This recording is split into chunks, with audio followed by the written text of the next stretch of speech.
আসসালামাইকুম বন্ধুরা, রেশমা কিচেনে আজকের রেসিপি উচ্ছে আর আলু ভাজা করব।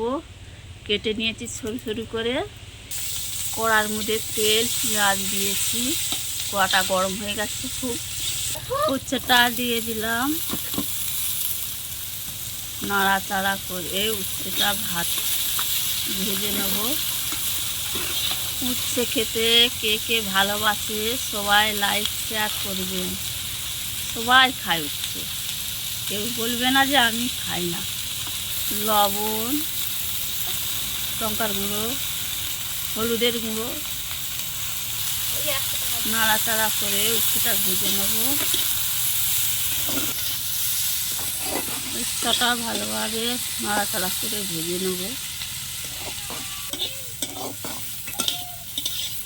উচ্ছে ভাজাটা হয়ে গেছে, একটু পরে নামিয়ে নেব। উচ্ছে ভাজা হয়ে গেছে, উচ্ছে আলু ভাজা নামিয়ে নেব। উচ্ছে ভাজা হয়ে গেছে, নামিয়ে নিয়েছি উচ্ছে আলুর ভাজা।